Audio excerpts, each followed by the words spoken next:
കർത്താവായ യേശു ക്രിസ്തുവിൻ്റെ അതിപരിശുദ്ധ നാമം വാഴ്ത്തപ്പെടുമാറാകട്ടെ. ഗുഡ് സമരിറ്റൻ മിനിസ്ട്രീസ് അവതരിപ്പിക്കുന്ന വിസ്മയ സന്ദേശത്തിൻ്റെ എല്ലാ മാന്യ പ്രേക്ഷകർക്കും വേഗമരുതവനായ കർത്താവായ യേശു ക്രിസ്തുവിൻ്റെ നാമത്തിലുള്ള സ്നേഹവന്ദനം പ്രാരംഭമായി അറിയിക്കട്ടെ. കർത്താവിൽ പ്രിയമുള്ളവരെ, നമുക്കൊരുമിച്ച് ദൈവത്തിൻ്റെ മാറ്റമില്ലാത്ത വചനം ചിന്തിക്കുവാൻ, ധ്യാനിക്കുവാൻ വിലയേറിയ ഒരവസരം കൂടെ കർത്താവ് നമുക്ക് തന്നിരിക്കുകയാണ്. നമ്മുടെ ജീവിതത്തിൽ ലഭിക്കുന്ന ഓരോ നിമിഷങ്ങളും ദൈവത്തിൻ്റെ ദാനമാണ്. നമ്മുടെ ജീവിതത്തിൽ ലഭിക്കുന്ന അവസരങ്ങൾ നാം എപ്രകാരം ദൈവനാമ മഹത്വത്തിന് വേണ്ടി പ്രയോജനപ്പെടുത്തുന്നു എന്ന് ചിന്തിക്കേണ്ടതായിട്ടുണ്ട്. ഇന്ന് ദൈവത്തിൻ്റെ വചനം ധ്യാനിക്കുവാൻ നിങ്ങൾ വളരെ നേരത്തെ എഴുന്നേറ്റു TV സ്ക്രീനിൻ്റെ മുന്നിലായിരിക്കുന്നു. സ്തോത്രം. ദൈവം അനുഗ്രഹിക്കട്ടെ.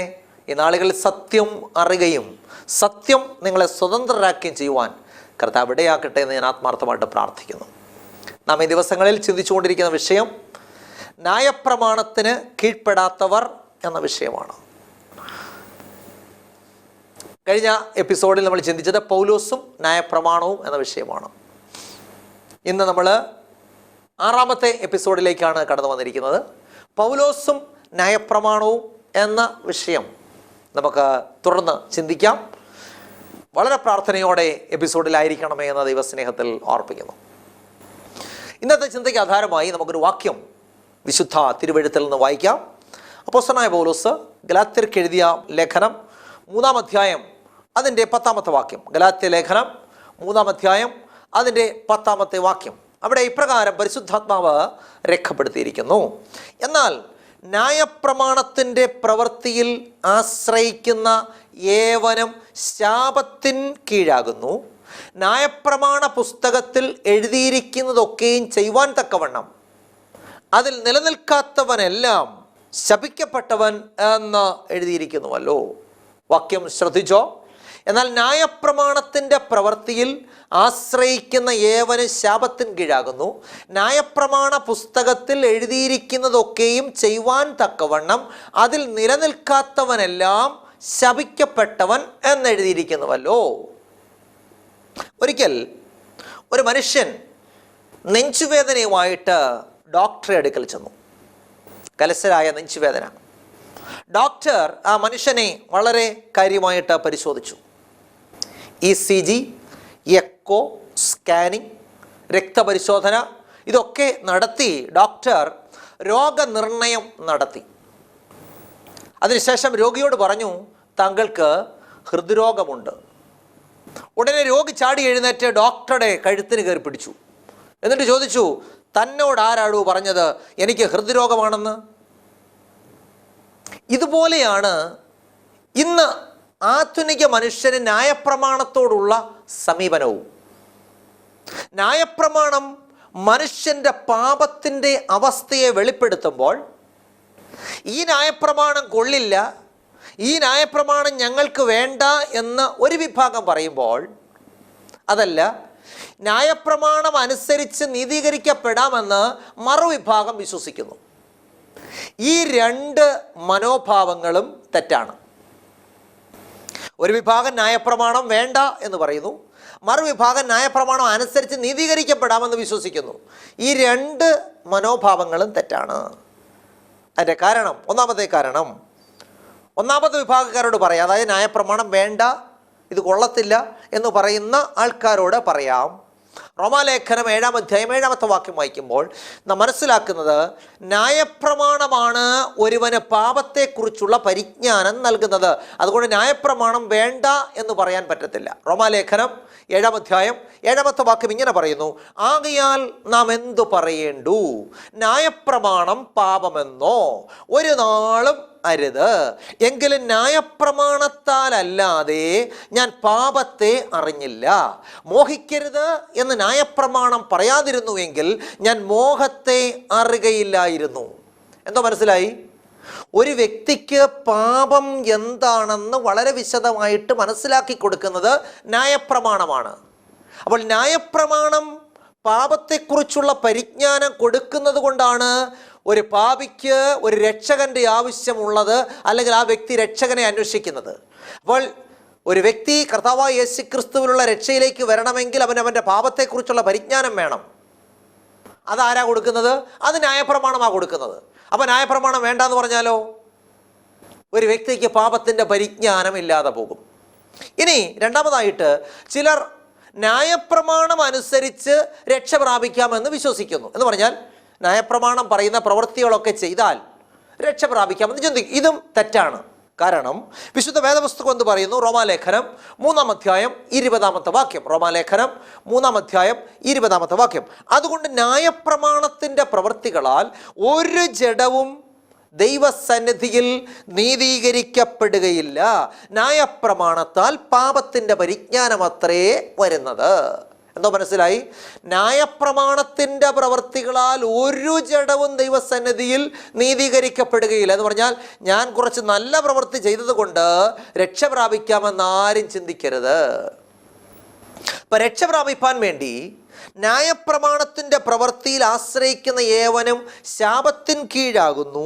ന്യായപ്രമാണ പുസ്തകത്തിൽ എഴുതിയിരിക്കുന്നതൊക്കെയും ചെയ്യുവാൻ തക്കവണ്ണം അതിൽ നിലനിൽക്കാത്തവനല്ല ശപിക്കപ്പെട്ടവൻ എന്ന് ഗലാത്യലേഖനം 3-ാം അധ്യായം 10-ാമത്തെ വാക്യത്തിൽ അപ്പോസ്തലനായ പൗലോസ് രേഖപ്പെടുത്തിയിരിക്കുന്ന വാക്യം ആവർത്തന പുസ്തകം 27-ാം അധ്യായം അതിൻ്റെ 26-ാമത്തെ വാക്യത്തിൽ നിന്നും ഉദ്ധരിച്ചിട്ടുള്ളതാണ്. ചോദ്യം: ഇവിടെ ന്യായപ്രമാണത്തിൻ്റെ പ്രവൃത്തിയിൽ ആശ്രയിക്കുന്ന ഏവനും ശാപത്തിൻ കീഴാകുന്നു എന്ന അപ്പോസ്തലൻ പറയുന്നതിൻ്റെ അർത്ഥം എന്താണ്? ന്യായപ്രമാണം അനുസരിക്കേണ്ട എന്നാണോ? ഞാൻ പറയുന്നത് വളരെ ശ്രദ്ധിച്ച് നിങ്ങൾ കേട്ടെങ്കിലേ കാര്യങ്ങൾ മനസ്സിലാകത്തുള്ളൂ. അപ്പം ന്യായപ്രമാണത്തിൻ്റെ പ്രവൃത്തിയിൽ ആശ്രയിക്കുന്ന ഏവനും ശാപത്തിന് കീഴാകുന്നു എന്ന് അപ്പോസ്തലനായ പൗലോസ് പറയുമ്പോൾ നാം ന്യായപ്രമാണം അനുസരിക്കേണ്ട എന്നാണോ അതിൻ്റെ അർത്ഥം? ഒരിക്കലുമല്ല. അപ്പോൾ ന്യായപ്രമാണത്തിൻ്റെ പ്രവൃത്തിയിൽ ആശ്രയിക്കുന്ന ഏവനും ശാപത്തിന് കീഴാകുന്നു എന്ന് പറഞ്ഞാൽ രക്ഷ പ്രാപിപ്പാൻ ന്യായപ്രമാണം പറയുന്ന കാര്യങ്ങൾ ചെയ്താൽ മതി എന്ന് ചിന്തിക്കുന്നവർ ഉണ്ട്, അന്നും ഇന്നും ഉണ്ട്. അപ്പം കാരണം ന്യായപ്രമാണത്തിന് ആരെയും രക്ഷിക്കുവാനുള്ള കഴിവില്ല. ന്യായപ്രമാണത്തിന് പാപത്തിൻ്റെ പരിജ്ഞാനം നൽകുവാനേ സാധ്യമായി തീരുകയുള്ളൂ. നമ്മൾ ശ്രദ്ധിച്ച് മനസ്സിലായി ചിന്തിച്ചില്ലെങ്കിൽ കാര്യങ്ങൾ മനസ്സിലാകത്തില്ല. വളരെ ശ്രദ്ധയോടെ ഇരിക്കാം. അപ്പം ന്യായപ്രമാണത്തിന് ഒരാളെ രക്ഷിക്കാൻ കഴിയുമോ? ഇല്ല. ന്യായപ്രമാണത്തിന് എന്ത് കഴിയും? പാപം എന്താണെന്ന് ചൂണ്ടിക്കാണിക്കുവാൻ കഴിയും. ഒരു ഉദാഹരണം പറയാം. നമ്മുടെയൊക്കെ വീട്ടിൽ മുഖം നോക്കുന്ന കണ്ണാടിയുണ്ട്. ഒരു ദിവസം രാവിലെ എഴുന്നേറ്റ് നാം കണ്ണാടിയിൽ നോക്കുന്നു. അപ്പോഴാണ് മുഖത്ത് അല്പം കരിയിരിക്കുന്നു. അപ്പം മുഖത്ത് കരിയുണ്ട് അല്ലെങ്കിൽ അഴുക്കുണ്ടെന്ന് എങ്ങനെ മനസ്സിലായത്? ഈ കണ്ണാടിയിൽ നോക്കിയപ്പോഴാണ് മനസ്സിലായത്. എന്നാൽ ചോദിക്കട്ടെ, ഈ കണ്ണാടിക്ക് നമ്മുടെ മുഖത്തിരിക്കുന്ന അഴുക്കിനെ കഴുകിക്കളയാൻ സാധിക്കുമോ? ഒരിക്കലുമില്ല. കണ്ണാടിക്ക് സഹോദര നിങ്ങളുടെ മുഖത്ത് അല്പം കരിയുണ്ട് എന്ന് പറയുവാൻ കഴിയും, ചൂണ്ടിക്കാണിക്കുവാൻ കഴിയും. കരി പോകണമെങ്കിൽ നാം വെള്ളം ഉള്ളെടുത്ത് കൊണ്ടുപോയി കഴുകണം. ഇതുപോലെയാണ് ന്യായപ്രമാണവും. ന്യായപ്രമാണം നമ്മുടെ ജീവിതത്തിലെ പാപത്തിൻ്റെ അവസ്ഥയെ ചൂണ്ടിക്കാണിക്കും. എന്നാൽ ന്യായപ്രമാണത്തിന് പാപത്തെ കഴുകുവാനുള്ള കഴിവില്ല. പാപത്തെ കഴുകണമെങ്കിൽ നാം കർത്താവായ യേശുക്രിസ്തുവിൻ്റെ അടുക്കൽ ചെല്ലണം. എന്നാൽ ഗലാത്യർ എന്ത് ചെയ്തു? കർത്താവായ യേശുക്രിസ്തുവിനെ ഒഴിവാക്കിയിട്ട് ന്യായപ്രമാണം അനുസരിച്ച് രക്ഷ പ്രാപിക്കാം എന്ന് വിചാരിച്ചു. അവരുടെ ഈ മനോഭാവത്തെയാണ് അപ്പോസ്തലനായ പൗലോസ് ശാസിക്കുന്നത്. അങ്ങനെയുള്ളവരാണ് ശാപത്തിൻ കീഴിലാണെന്ന് വചനം പറയുന്നത്. അപ്പോൾ ചോദ്യം, ഇവിടെ അപ്പോസ്തലനായ പൗലോസ് ന്യായപ്രമാണത്തെ കുറ്റം പറയുന്നുണ്ടോ? ഒരിക്കലുമില്ല. ന്യായപ്രമാണത്തോടുള്ള ഗലാത്യരുടെ മനോഭാവത്തെയാണ് അപ്പോസ്തലനായ പൗലോസ് കുറ്റം പറയുന്നത്. എന്നാൽ ഇന്നത്തെ ഉപദേഷ്ടാക്കന്മാരോ? ന്യായപ്രമാണത്തിൻ്റെ പ്രവൃത്തിയിൽ ആശ്രയിക്കുന്ന ഏവനും ശാപത്തിന് കീഴാകുന്നു, അതുകൊണ്ട് നാം ന്യായപ്രമാണം അനുസരിക്കേണ്ട എന്ന് പഠിപ്പിക്കുന്നു. ഞാൻ പറയുന്നത് പിടി കിട്ടുന്നുണ്ടോ? വിശുദ്ധ വേദപുസ്തകം പറയുന്നതൊന്നും ഉപദേഷ്ടാക്കന്മാർ പഠിപ്പിക്കുന്നത് മറ്റൊന്നും. നമ്മൾ വളരെ ഗൗരവമായിട്ട് മനസ്സിലാക്കേണ്ട ഒരു വിഷയമാണിത്. ഇന്നത്തെ ലോകം, ആത്മീയ ലോകം ഭൂരിപക്ഷവും ഈ തെറ്റായ ഉപദേശത്തിൻ്റെ പിടിയിൽ കിടക്കുകയാണ്. ഗലാത്യലേഖനം 3-ാം അധ്യായം 10-ാമത്തെ വാക്യത്തിൽ ഇപ്രകാരം പറയുന്നു: ന്യായപ്രമാണ പുസ്തകത്തിൽ എഴുതിയിരിക്കുന്നതൊക്കെയും ചെയ്യുവാൻ തക്കവണ്ണം അതിൽ നിലനിൽക്കാത്തവനെല്ലാം ശപിക്കപ്പെട്ടവൻ എന്ന് എഴുതിയിരിക്കുന്നുവല്ലോ. എന്ന് പറഞ്ഞാൽ ന്യായപ്രമാണത്തെ കൃത്യമായിട്ട് അനുസരിച്ചില്ലെങ്കിൽ അവൻ ശപിക്കപ്പെട്ടവനാണ്. ഇതെവിടെ എഴുതിയിരിക്കുന്നു? ആവർത്തന പുസ്തകം 27-ാം അധ്യായം അതിൻ്റെ 26-ാമത്തെ വാക്യത്തിൽ എഴുതിയിരിക്കുന്ന വാക്യമാണ് അപ്പോസ്തലനായ പൗലോസ് ഇവിടെ ഉദ്ധരിച്ചിരിക്കുന്നത്. എന്താണ് ഇതിൻ്റെ കാരണം? അങ്ങനെ പറയാൻ കാരണം, ആവർത്തന പുസ്തകം 27-ാം അധ്യായം അതിൻ്റെ 15 മുതൽ 25 വരെയുള്ള വാക്യങ്ങളിൽ ന്യായപ്രമാണത്തിൻ്റെ ദൈവജനം അനുസരിക്കേണ്ട, കൃത്യമായിട്ട് അനുസരിക്കേണ്ട ന്യായപ്രമാണത്തിൻ്റെ എണ്ണം പറഞ്ഞുള്ള വിശദീകരണം അവിടെ ആവർത്തന പുസ്തകത്തിൽ കൊടുത്തിട്ടുണ്ട്. അതനുസരിക്കാത്തവർ ശാപത്തിന് കീഴാകുന്നു എന്നവിടെ എഴുതിയിട്ടുമുണ്ട്. ഇത് പഴയ നിയമക്കാരോട് മാത്രം പറയുന്നതാണോ അതോ പുതിയ നിയമക്കാരോടും കൂടെ പറയുന്നതാണോ? നമുക്ക് നോക്കാം. ഇത് പഴയ നിയമക്കാരോട് മാത്രമാണോ ആവർത്തന പുസ്തകം 27-ാം അധ്യായത്തിൽ പറയുന്നത്, അതോ പുതിയ നിയമക്കാരോട് കൂടെയാണോ എന്ന് നമ്മൾ മനസ്സിലാക്കണം. അപ്പോൾ ആവർത്തന പുസ്തകം 27-ാം അധ്യായം 15-ാമത്തെ വാക്യത്തിൽ ഇങ്ങനെ പറയുന്നു, ന്യായപ്രമാണത്തിലെ ഒരു ഉപദേശം ഇങ്ങനെയാണ്: ശില്പിയുടെ കൈപ്പണിയായി യഹോവയ്ക്ക് അറപ്പായ വല്ല വിഗ്രഹത്തെയും കൊത്തിയോ വാർത്തോ ഉണ്ടാക്കി രഹസ്യത്തിൽ പ്രതിഷ്ഠിക്കുന്നവൻ ശപിക്കപ്പെട്ടവൻ, ജനമെല്ലാം ആമേൻ എന്ന് പറയണം. അപ്പോൾ ഇവിടെ എന്തെഴുതിയിരിക്കുന്നു? ശില്പിയുടെ കൈപ്പണിയായി യഹോവയ്ക്ക് അറപ്പായ വല്ല വിഗ്രഹത്തെയോ കൊത്തിയോ വാർത്തോ ഉണ്ടാക്കി രഹസ്യത്തിൽ പ്രതിഷ്ഠിക്കുന്നവൻ ശപിക്കപ്പെട്ടവൻ, ജനമെല്ലാം ആമേൻ എന്ന് ഉത്തരം പറയണമെന്ന് പറഞ്ഞു. അപ്പോൾ വിഗ്രഹാരാധന പഴയ നിയമകാലത്തും പുതിയ നിയമകാലത്തും യഹോവയ്ക്ക് ഏറ്റവും വെറുപ്പുള്ള കാര്യമാണ്. അങ്ങനെയുള്ളവർ ന്യായപ്രമാണത്തിൻ്റെ ശാപത്തിന് കീഴിലാണെന്ന് തിരുവചനം നമ്മെ പഠിപ്പിക്കുന്നു. സംശയമുണ്ടോ ഇത് പുതിയ നിയമകാലത്തും ബാധകമാണെന്നുള്ളതിന്? വെളിപ്പാട് പ്രവചനം അതിൻ്റെ 21-ാം അധ്യായം 8-ാമത്തെ വാക്യം, വെളിപ്പാട് 21:8 ഇങ്ങനെ പറയുന്നു: എന്നാൽ ഭീരുക്കൾ, അവിശ്വാസികൾ, അറയ്ക്കപ്പെട്ടവർ, കുലപാതകന്മാർ, ബിംബാരാധികൾ, ഭോഷ്ക് പറയുന്നവർ, ഇങ്ങനെയുള്ള ഭോഷ്ക് പറയുന്ന ഏവർക്കുമുള്ള ഓഹരി തീയും ഗന്ധകവും കത്തുന്ന പൊയ്കയിലത്രേ. അപ്പോൾ അവിടെ വചനം എന്താ പറയുന്നത്? ഭീരുക്കൾ, അവിശ്വാസികൾ, അറയ്ക്കപ്പെട്ടവർ, കുലപാതകന്മാർ, ദുർനടപ്പുകാർ, ക്ഷുദ്രക്കാർ, ബിംബാരാധികൾ എന്നിവർക്കും ഭോഷ്ക് പറയുന്ന ഏവർക്കുമുള്ള ഓഹരി തീയും ഗന്ധകവും കത്തുന്ന തീപ്പൊയ്കയിൽ അത്രേ. എന്ന് പറഞ്ഞാൽ ബിംബാരാധന അല്ലെങ്കിൽ വിഗ്രഹാരാധന ഈ കാലഘട്ടത്തിലും ദൈവത്തിന് ഇഷ്ടമില്ലാത്ത കാര്യമാണെന്ന് തിരുവചനം പറയുന്നു. അങ്ങനെയെങ്കിൽ ന്യായപ്രമാണത്തിനോ അതിനോട് ബന്ധപ്പെട്ട ശിക്ഷയ്ക്കോ പുതിയ നിയമകാലത്തും മാറ്റമൊന്നും വന്നിട്ടില്ല എന്ന് നമുക്ക് മനസ്സിലാക്കുവാനായിട്ട് സാധിക്കുന്നു. അപ്പം ആവർത്തന പുസ്തകം 27-ാം അധ്യായം 15 മുതൽ 25 വരെ പല ന്യായപ്രമാണങ്ങൾ മോശ ജനത്തോട് അറിയിച്ചു. ഓരോ ന്യായപ്രമാണത്തിൻ്റെ അനുസരണക്കേടിനോടും ശാപം കൂട്ടിച്ചേർത്തിരിക്കുന്നു. അപ്പോൾ പൗലോസും പറയുന്നു ഇതനുസരിക്കണം. ആവർത്തന പുസ്തകത്തിലും പറയുന്നു നിങ്ങളിതനുസരിക്കണം. പൗലോസും ഗലാത്യർ 3:10 പറയുന്നു നിങ്ങൾ അനുസരിക്കണം. എന്നാൽ ന്യായപ്രമാണം അനുസരിച്ച് നീതീകരിക്കപ്പെടാമെന്നുള്ള ചിന്താഗതി തെറ്റാണെന്നുള്ള കാര്യം നാം മനസ്സിലാക്കണം. ഇനി ആവർത്തനം 27:16 പറയുന്നു: അപ്പനെയോ അമ്മയെയോ നിന്ദിക്കുന്നവൻ ശപിക്കപ്പെട്ടവൻ. അപ്പം അപ്പനെയോ അമ്മയെയോ നിന്ദിക്കുന്നവൻ ശപിക്കപ്പെട്ടവൻ, ജനമെല്ലാം ആമേൻ എന്ന് പറയണം. അപ്പം ന്യായപ്രമാണ പുസ്തകത്തിൽ എഴുതിയിരിക്കുന്നതൊക്കെയും ചെയ്യുവാൻ തക്കവണ്ണം അതിൽ നിലനിൽക്കാത്തവനല്ല ശപിക്കപ്പെട്ടവനെന്ന് ഗലാത്യ ലേഖനം 3-ാം അധ്യായം 10-ാമത്തെ വാക്യത്തിൽ അപ്പോസ്തലനായ പൗലോസ് പറയുന്ന ന്യായപ്രമാണത്തിൽ ഒന്നാണ് അപ്പനെയും അമ്മയെയും നിന്ദിക്കുന്നവൻ ശപിക്കപ്പെട്ടവൻ എന്നുള്ളത്. അപ്പം ഇത് 10 കൽപ്പനയിൽ പറഞ്ഞിരിക്കുന്ന ഒരു കൽപ്പനയാണ്. 5-ാമത്തെ കൽപ്പനയാണ്: നിന്റെ ദൈവമായ യഹോവ നിനക്ക് തരുന്ന ദേശത്ത് നിനക്ക് ദീർഘായുസ്സ് ഉണ്ടാകുവാൻ നിന്റെ അപ്പനെയും അമ്മയെയും ബഹുമാനിക്കുക. അപ്പോൾ ഗലാത്യർ 3:10 അടിസ്ഥാനത്തിൽ 10 കൽപ്പനയിൽ 5-ാമത്തെ കൽപ്പന നീങ്ങിപ്പോയി എന്ന് പറയാൻ കഴിയുമോ? ന്യായപ്രമാണം അനുസരിക്കേണ്ടെന്നല്ല, പിന്നെയോ അവിടെ ന്യായപ്രമാണം നീങ്ങിപ്പോയി എന്ന് പറയുന്നില്ല. പിന്നെയോ അപ്പോസ്തലനായ പൗലോസ് തന്നെ എഫെസ്യ ലേഖനം 6-ാം അധ്യായം 1-ാമത്തെ വാക്യത്തിൽ പറയുന്നുണ്ട്: മക്കളെ, നിങ്ങളുടെ അമ്മയപ്പന്മാരെ കർത്താവിൽ അനുസരിപ്പീൻ. അപ്പൊ ഇന്ന് പല കാരണങ്ങൾ പറഞ്ഞ് ദൈവത്തിൻ്റെ ന്യായപ്രമാണത്തെ കോട്ടിക്കളയുന്ന ഉപദേഷ്ടാക്കന്മാരുണ്ട്. ന്യായപ്രമാണത്തിൻ്റെ പ്രവൃത്തിയിൽ ആശ്രയിക്കുന്ന ഏവനും ശാപത്തിന് കീഴിലാകുന്ന വാക്യം ഉപയോഗിച്ച് നാം ന്യായപ്രമാണം അനുസരിക്കേണ്ട എന്ന് പഠിപ്പിക്കുന്നവർ തങ്ങൾക്ക് തന്നെ നാശം വിളിച്ചു വരുത്തുകയാണെന്നുള്ള സത്യം ഇന്ന് പകൽക്കാലം തിരിച്ചറിയണം. സംശയമുണ്ടെങ്കിൽ ഞാനൊരു വാക്യം വായിച്ച് കേൾപ്പിക്കാം. അപ്പം ന്യായപ്രമാണത്തിൻ്റെ പ്രവൃത്തിയിൽ ആശ്രയിക്കുന്ന ഏവന് ശാപത്തിന് കീഴിലാകുന്നു, അതുകൊണ്ട് നാം ന്യായപ്രമാണം അനുസരിക്കുകയേ വേണ്ട എന്ന് ഉപദേശിക്കുന്ന ഉപദേഷ്ടാക്കന്മാർ അവർക്ക് ശാപം വിളിച്ചു വരുത്തുകയാണ്, നാശം വിളിച്ചു വരുത്തുകയാണ്. സംശയമുണ്ടെങ്കിൽ വാക്യം വായിച്ച് കേൾപ്പിക്കാം. അപ്പോസ്തലനായ പത്രോസ് എഴുതിയ രണ്ടാം ലേഖനം രണ്ട് പത്രോസിന്റെ ലേഖനം 3-ാം അധ്യായം 15-16 വാക്യങ്ങൾ. അങ്ങനെ തന്നെ നമ്മുടെ പ്രിയ സഹോദരനായ പൗലോസും തനിക്ക് ലഭിച്ച ജ്ഞാനത്തിന് തക്കവണ്ണം നിങ്ങൾക്കും ഇതിനെക്കുറിച്ച് സംസാരിക്കുന്ന സകല ലേഖനങ്ങളിലും എഴുതിയിട്ടുണ്ടല്ലോ. അവയിൽ ഗ്രഹിപ്പാൻ പ്രയാസമുള്ളത് ചിലതുണ്ട്. അറിവില്ലാത്തവരും അസ്ഥിരന്മാരുമായവർ ശേഷം തിരുവെഴുത്തുകളെ പോലെ അതും തങ്ങളുടെ നാശത്തിനായി കൂട്ടിക്കളയുന്നു.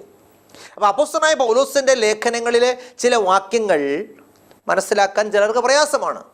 അതെന്ത് ചെയ്യുന്നു? അസ്ഥിരന്മാരും അജ്ഞാനികളുമായിട്ടുള്ളവർ ശേഷം തിരുവെഴുത്തുകളെ പോലെ തങ്ങളുടെ തന്നെ നാശത്തിനായിട്ട് അത് കോട്ടിപ്പടിപ്പിക്കുന്നു. ഞാൻ പറയുന്നത് പിടി കിട്ടുന്നുണ്ടോ? അപ്പം ന്യായപ്രമാണ പുസ്തകത്തിൽ എഴുതിയിരിക്കുന്നൊക്കെയും ചെയ്യുവാൻ തക്കവണ്ണം അതിൽ നിലനിൽക്കാത്തവനല്ല ശപിക്കപ്പെട്ടവൻ എന്ന് ദൈവത്തിൻ്റെ വചനം ഗലാത്യ ലേഖനം 3-ാം അധ്യായം 10-ാമത്തെ വാക്യത്തിൽ അപ്പോസ്തലനായ പൗലോസ് ആവർത്തനം 27-ാം അധ്യായത്തിൽ നിന്ന് ഉദ്ധരിച്ചിരിക്കുന്ന ന്യായപ്രമാണം നാം പഠിക്കുമ്പോൾ അവിടെ വീണ്ടും പറയുന്നു, ആവർത്തനം 27:17 കൂട്ടുകാരൻ്റെ അതിർ നീക്കുന്നവൻ ശപിക്കപ്പെട്ടവൻ, ജനമെല്ലാം ആമേൻ എന്ന് പറയണം. വീണ്ടും ആവർത്തനം 28:18 കുരുടനെ വഴിതെറ്റിക്കുന്നവൻ ശപിക്കപ്പെട്ടവൻ. വീണ്ടും ആവർത്തനം 27:19 പരദേശിയുടെയോ വിധവയുടെയോ ന്യായം മറിച്ച് കളയുന്നവൻ ശപിക്കപ്പെട്ടവൻ. അങ്ങനെ നാം പഠിക്കുമ്പോൾ ആവർത്തന പുസ്തകം 27-ാം അധ്യായം 15 മുതൽ 25 വരെയുള്ള വാക്യങ്ങൾ നമ്മൾ വായിക്കുമ്പോൾ അവിടെ 12 മോശയിക ന്യായപ്രമാണങ്ങൾ കാണുന്നു. എന്നിട്ട് 26-ാമത്തെ വാക്യത്തിലാണ് പറയുന്നത്, ഈ ന്യായപ്രമാണത്തിൽ പ്രമാണങ്ങളൊക്കെയും അനുസരിച്ച് നടക്കാത്തവൻ ശപിക്കപ്പെട്ടവൻ എന്ന് മോശ പറഞ്ഞിരിക്കുന്നത് ഗലാത്യർ 3:10 അപ്പോസ്തലനായ പൗലോസ് ഉദ്ധരിക്കുന്നു. അപ്പോൾ ഈ ന്യായപ്രമാണങ്ങൾ എല്ലാം ഇന്നും അനുസരിക്കേണ്ടതാണ്. കാരണം അപ്പനെയും അമ്മയും ബഹുമാനിക്കണം എന്നുള്ളത് മോശ അന്ന് അവിടെ പറഞ്ഞിരിക്കുന്നെങ്കിൽ ഇന്നും നമുക്ക് ബാധകമാണ്. ആരും വേണ്ടാന്ന് പറയത്തില്ലല്ലോ. വിഗ്രഹത്തെ ഉണ്ടാക്കുന്ന തെറ്റാണെന്ന് അന്ന് മോശ പറഞ്ഞെങ്കിൽ ഇന്നും അതിനെ ആരാധിക്കാൻ തെറ്റാണ് തിരുവചനം പറയുന്നു. അപ്പോൾ ഈ പ്രമാണത്തിൽ എഴുതിയിരിക്കുന്നൊക്കെയും ചെയ്യുവാൻ തക്കവണ്ണം അതിൽ നിലനിൽക്കാത്തവനെല്ലാം ശപിക്കപ്പെട്ടവൻ. അപ്പം ന്യായപ്രമാണം അനുസരിക്കണ്ട എന്ന് വിശുദ്ധ വേദപുസ്തകത്തിൽ പറഞ്ഞിട്ടില്ല.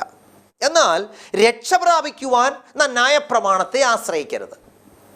അതിൻ്റെ കാരണം ന്യായപ്രമാണത്തിന് ആരെയും രക്ഷിക്കുവാനായിട്ടുള്ള കഴിവില്ല. നാം രക്ഷ നേടുവാൻ കർത്താവായ യേശുക്രിസ്തുവിൽ വിശ്വസിക്കണം. കർത്താവായ യേശുക്രിസ്തുവിൽ വിശ്വസിച്ച് കർത്താവായ യേശുക്രിസ്തുവിനെ രക്ഷിതാവായിട്ട് സ്വീകരിച്ച് നാം ദൈവത്തിൻ്റെ പ്രമാണങ്ങൾ അനുസരിക്കുമ്പോഴാണ് നാം രക്ഷയിലേക്ക് കടന്നു വരുന്നത്. ദൈവത്തിന് സ്തോത്രം. അപ്പോൾ ന്യായപ്രമാണം അനുസരിക്കണ്ടായോ എന്നൊരു ചോദ്യം നമ്മുടെ ഉള്ളിൽ ഇപ്പോൾ വീണിട്ടുണ്ട്. അനുസരിക്കണം. എന്തിനാ? രക്ഷിക്കപ്പെടുവാനല്ല, പിന്നെയോ രക്ഷിക്കപ്പെട്ടതിനാൽ. ദൈവത്തിന് സ്തോത്രം. അപ്പം രക്ഷിക്കപ്പെടാത്തൊരു വ്യക്തി ന്യായപ്രമാണം അനുസരിച്ചുകൊണ്ട് വല്ല പ്രയോജനമുണ്ടോ? ഇല്ല. പിന്നെയോ രക്ഷിക്കപ്പെട്ടവൻ അതനുസരിക്കണം. കാരണം രക്ഷിക്കപ്പെട്ടവന് ദൈവം അനുസരിച്ച് നടക്കാൻ കൊടുത്തിരിക്കുന്ന പ്രമാണമാണ് ദൈവത്തിൻ്റെ 10 കൽപ്പനയാകുന്ന ന്യായപ്രമാണം. ഇനി കർത്താവായ യേശുക്രിസ്തു ഞങ്ങൾക്കുള്ളത് കൊണ്ട് പ്രമാണം വേണ്ട എന്ന് പറഞ്ഞാൽ എന്തോ ഒരു ശുദ്ധ മണ്ടത്തരമാണെന്ന് നാം ചിന്തിക്കണം. ദൈവത്തിൻ്റെ സ്തോത്രം. അപ്പോൾ നാം രക്ഷിക്കപ്പെടുവാനല്ല പ്രമാണം അനുസരിക്കുന്നത്, നാം രക്ഷിക്കപ്പെട്ടതിനാൽ പ്രമാണം അനുസരിക്കണം. ഇപ്പം ന്യായപ്രമാണം കൂടാതെ മനുഷ്യൻ്റെ രക്ഷാപൂർത്തി സാധ്യമല്ല. കാരണം ന്യായപ്രമാണമില്ലെങ്കിൽ കൽപ്പനയുടെ ലംഘനമില്ല, കൽപ്പനാ ലംഘനമില്ലെങ്കിൽ പാപമില്ല, പാപമില്ലെങ്കിൽ യേശുക്രിസ്തുവിൻ്റെ ആവശ്യവുമില്ല. അപ്പോൾ കേന്ദ്രസ്ഥാനം എവിടെ നിൽക്കുന്നു?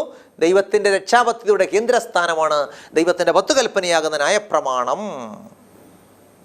അപ്പം അതുകൊണ്ടാണ് തിരുവചനം പറയുന്നത്, റോമാലേഖനം 7-ാം അധ്യായം 1-ാമത്തെ വാക്യം, റോമാലേഖനം 7-ാം അധ്യായം 1-ാമത്തെ വാക്യം, മനുഷ്യൻ ജീവനോടിരിക്കും കാലത്തൊക്കെയും ന്യായപ്രമാണത്തിന് അവൻ്റെ മേൽ അധികാരമുണ്ട് എന്ന് നിങ്ങൾ അറിയുന്നില്ലയോ? ഒരു മനുഷ്യൻ ജീവനോടിരിക്കും കാലത്തൊക്കെയും ന്യായപ്രമാണത്തിന് അവൻ്റെ മേൽ അധികാരമുണ്ട് എന്ന് തന്നെ കേൾക്കുന്ന പ്രിയമുള്ളവരെ, ന്യായപ്രമാണത്തോടുള്ള നമ്മുടെ സമീപനം എന്താണ്? ഇന്നത്തെ ഉപദേഷ്ടാക്കന്മാരെ പോലെ ന്യായപ്രമാണത്തിൻ്റെ പ്രവൃത്തിയിൽ ആശ്രയിക്കുന്ന യവന് ശാപത്തിന് കീഴാകുന്നു, അതുകൊണ്ട് നമുക്ക് ന്യായപ്രമാണം വേണ്ട. എവിടാ പറഞ്ഞേക്കുന്നത്? ഈ രീതിയിലുള്ള ഉപദേശമാണോ നാം മുറുകെ പിടിച്ചിരിക്കുന്നതെന്ന് നമ്മൾ ചിന്തിക്കണം. അങ്ങനെയെങ്കിൽ നാം തെറ്റിൻ്റെ വഴിയിൽ കുടുങ്ങിയിരിക്കുകയാണ്. ഏദൻ തോട്ടത്തിൽ മനുഷ്യനെ തെറ്റിച്ച പിശാച് ഇന്ന് അനേകരിലൂടെ മനുഷ്യനെ തെറ്റിച്ച് അവൻ്റെ വലയിൽ അകപ്പെടുത്തിയിരിക്കുകയാണെന്നുള്ള സത്യം നാം തിരിച്ചറിയണം. ദൈവത്തിൻ്റെ ന്യായപ്രമാണമാകുന്ന 10 കൽപ്പന പൂർണ്ണമായിട്ടും അനുസരിക്കുവാൻ നാം ബാധ്യസ്ഥരാണ്. എന്തിനാ? രക്ഷിക്കപ്പെടുവാനല്ല, രക്ഷിക്കപ്പെട്ടതിനാൽ. അതുകൊണ്ട് നല്ലൊരു തീരുമാനം നമുക്കിന്ന് എടുക്കാം. കർത്താവേ, പലപ്പോഴും എൻ്റെ ന്യായപ്രമാണത്തോടുള്ള സമീപനം അത് ഞങ്ങൾക്ക് വേണ്ട വേണ്ട എന്ന് പറയുന്ന കൂട്ടത്തിലായിരുന്നു. എന്നാൽ അങ്ങനെയല്ല. എനിക്ക് പാപത്തിൻ്റെ പരിജ്ഞാനം ലഭിക്കുന്ന ന്യായപ്രമാണം മുഖാന്തരമാണ്. എൻ്റെ രക്ഷാപത്തിയുടെ കേന്ദ്രസ്ഥാനം ന്യായപ്രമാണമാണ്. കർത്താവായ യേശുക്രിസ്തു എന്ന് എനിക്കുള്ളത് ന്യായപ്രമാണം ഉള്ളത് കൊണ്ടാണ്. ഈ സത്യം തിരിച്ചറിയുവാൻ എൻ്റെ കർത്താവ് സഹായിച്ചതോർത്ത് സ്തോത്രം. എത്ര പേര് ന്യായപ്രമാണം അനുസരിക്കുവാൻ തീരുമാനമെടുക്കും? കർത്താവായ യേശു രക്ഷിതാവായിട്ട് സ്വീകരിച്ച് ദൈവകൽപ്പനകൾ അനുസരിക്കുവാൻ നമുക്ക് നല്ല തീരുമാനമെടുക്കാം. അതിന് കർത്താവ് സഹായിക്കട്ടെ. പ്രാർത്ഥിക്കാനായിട്ട് പോവുകയാണ്. നിങ്ങളുടെ പ്രാർത്ഥനാ വിഷയങ്ങൾ എന്തു തന്നെയായിരുന്നാലും കർത്താവിൻ്റെ സന്നിധിയിൽ വെച്ച് പ്രാർത്ഥിക്കാം. ഇന്ന് എന്നെ കേൾക്കുന്ന അനേക പ്രിയപ്പെട്ടവർ കഷ്ടതയിലും രോഗത്തിലും നെടുവീർപ്പിലും മറ്റുള്ളവരോട് പറയാൻ കഴിയാത്ത വേദനയിലും മാനസികമായ സംഘർഷത്തിലും എന്ത് ചെയ്യണമെന്നറിയാതെ നിരാശയിൽ കഴിയുന്ന പ്രിയപ്പെട്ടവരെന്നെ കേൾക്കുന്നുണ്ട്. പറയട്ടെ, യേശുക്രിസ്തുവിൻ്റെ സന്നിധിയിൽ എല്ലാറ്റിനും പരിഹാരമുണ്ട്. നമുക്ക് പ്രാർത്ഥിക്കാം. അടിയങ്ങളെ സ്നേഹിക്കുന്ന നല്ല ദൈവമേ, സ്വർഗ്ഗസ്ഥ പിതാവേ, ഇന്ന് അടിയങ്ങളെ കേൾപ്പിച്ച അനുഗ്രഹിക്കപ്പെട്ട വചനത്തിനായിട്ട് സ്തോത്രം. ന്യായപ്രമാണ പുസ്തകത്തിൽ എഴുതിയിരിക്കുന്ന ഒക്കെയും ചെയ്യുവാൻ തക്കവണ്ണം അതിൽ നിലനിൽക്കാത്തവനെല്ലാം ശപിക്കപ്പെട്ടവനെന്ന് ദൈവത്തിൻ്റെ വചനത്തിൽ എഴുതിയിരിക്കുന്നല്ലോ. കർത്താവേ, ദൈവവചനം കൃത്യമായിട്ട് അനുസരിപ്പാനുള്ള കൃപ അടിയങ്ങൾക്ക് നൽകണമേ. ഈ ലോകപ്രകാരം ജീവിക്കുവാനല്ല, ലോകത്തിൻ്റെ ഉപദേശങ്ങളെ സ്വീകരിക്കുവാനല്ല, ദൈവവചനത്തിൻ്റെ സത്യം കണ്ടെത്തി അതിനനുസരിച്ച് ജീവിപ്പാൻ കർത്താവ് സഹായിക്കണമേ. ഇന്ന് വചനം കേട്ട എല്ലാ പ്രിയപ്പെട്ടവരെയും അനുഗ്രഹിക്കണമേ. പ്രിയപ്പെട്ടവരുടെ ഭാരങ്ങളും പ്രയാസങ്ങളും ഇന്ന് ദൈവത്തിൻ്റെ സന്നിധിയിൽ അവർ വെച്ചിട്ടുള്ള എല്ലാ ആകുലതകൾക്കും പരിഹാരം എൻ്റെ കർത്താവ് അയക്കണമേ. ഇപ്പോൾ അടിയങ്ങൾ ഒരുമിച്ച് പ്രാർത്ഥിക്കുമ്പോൾ തന്നെ എൻ്റെ ദൈവത്തിൻ്റെ പ്രവൃത്തി അവിടുന്ന് വെളിപ്പെടുവാനിടയാകണമേ കർത്താവേ. നല്ല സാക്ഷ്യങ്ങളെ വരും നാളുകളിൽ കേൾക്കുവാൻ അവിടുന്ന് സഹായിക്കണമേ. യേശുക്രിസ്തുവിൻ്റെ ധന്യമുള്ള നാമത്തിൽ അടിയങ്ങളെ ഏറ്റവും താഴ്മയായിട്ട് യാചിക്കുമ്പോൾ അടിയങ്ങളുടെ പ്രാർത്ഥന കേൾക്കണം നല്ല പിതാവേ. ആമേൻ. കർത്താവിൽ പ്രിയരെ, ഇന്നത്തെ ശുശ്രൂഷ നിങ്ങൾക്ക് എല്ലാവർക്കും അനുഗ്രഹമായി എന്ന് കരുതട്ടെ. ഒരു സന്തോഷ വാർത്ത നിങ്ങളെ അറിയിക്കാനുള്ളത്, കഴിഞ്ഞ നാളുകളിൽ ജയ്ഹിന്ദ് ചാനലിലൂടെ ഫസ്റ്റ് ജോയ് മുഹമ്മദായി ചെയ്ത വിവിധ പ്രസംഗങ്ങളുടെ DVD-കൾ നിങ്ങൾക്കായി തയ്യാർ ചെയ്തിട്ടുണ്ട്. ഇത് ഒരു പുതിയ DVD നിങ്ങളെ പരിചയപ്പെടുത്തുന്നു. ആരാധന. നാം എന്തുകൊണ്ട് ദൈവത്തെ ആരാധിക്കണം, എങ്ങനെ ആരാധിക്കണം, എവിടെ ആരാധിക്കണം, എന്ന് ആരാധിക്കണം, അങ്ങനെ ആരാധനയെ പറ്റി എല്ലാം. ഇത് കൂടാതെ കർത്താവിൻ്റെ രണ്ടാം വരവ്, ന്യായവിധി, മരണത്തിൽ മനുഷ്യൻ്റെ അവസ്ഥ, ആത്മാവിൻ്റെ ഫലം, ക്രിസ്തുവിൻ്റെ നിർമ്മല മണവാട്ടി, ദൈവരാജ്യം അവകാശമാക്കാത്തവർ, രക്ഷപ്രാപ്പാൻ നാം എന്തു ചെയ്യണം തുടങ്ങിയ DVD-കളും നിങ്ങൾക്കായി തയ്യാർ ചെയ്തിട്ടുണ്ട്. ആവശ്യമുള്ളവർ താഴെ കാണുന്ന നമ്പറിൽ ഞങ്ങളെ വിളിക്കുന്നുവെങ്കിൽ ഇത് നിങ്ങൾ അയച്ചു തരാൻ സാധിക്കും. കൂടാതെ നിങ്ങളുടെ അഭിപ്രായങ്ങൾ, നിർദ്ദേശങ്ങൾ, പ്രാർത്ഥനാ വിഷയങ്ങൾ ഞങ്ങളെ അറിയിക്കാൻ മറക്കരുത്. എല്ലാവർക്കും നല്ലൊരു ദിവസം ആശംസിക്കുന്നു. ദൈവമായ കർത്താവ് നമ്മെ സഹായിക്കുമാറാകട്ടെ. ആമേൻ. ദൈവനാമത്തിന് മഹത്വം ഉണ്ടാകട്ടെ. ശ്രീ PC സ്കറിയ രചിച്ച ഒരു വിലയേറിയ ഗ്രന്ഥം ഞങ്ങളുടെ കൈവശമുണ്ട്, അന്യഭാഷ. ഇത് തികച്ചും സൗജന്യമായി നിങ്ങൾക്ക് തരുവാനായിട്ട് ഞങ്ങൾ ആഗ്രഹിക്കുന്നു. ഇത് കൂടാതെ തന്നെ മറ്റൊരു പുസ്തകവും ഞങ്ങളുടെ കൈവശം ഉണ്ട്. ഇതും ശ്രീ PC സ്കറിയ രചിച്ച ഇത് തിരുവചന സത്യം എന്ന ഗ്രന്ഥമാണ്. ഈ രണ്ട് പുസ്തകങ്ങളും നിങ്ങൾക്ക് ആവശ്യമെങ്കിൽ നിങ്ങളുടെ അഡ്രസ്സ് വ്യക്തമായും പൂർണ്ണമായും താഴെ കാണുന്ന നമ്പറിൽ SMS ചെയ്യുക. പ്രവചന ശബ്ദം കുടുംബമാസിക. തിരുവചന സത്യത്തിൽ നടക്കുവാൻ നിങ്ങൾക്കൊരു മാർഗദർശി. ദൈവവചനത്തെ വളച്ചൊടിക്കാതെ അവതരിപ്പിക്കുന്നു. വാർഷിക വരിസംഖ്യ വെറും 150 രൂപ മാത്രം. ആവശ്യമുള്ളവർ ബന്ധപ്പെടേണ്ട ഫോൺ നമ്പർ 9495555082. ഞങ്ങളുടെ വിലാസം ഗുഡ് സമരിറ്റൻ മിനിസ്ട്രീസ്, പുത്തൻതറയിൽ house, near Pushpagiri medical college, Thiruvalla. Pincode 689101.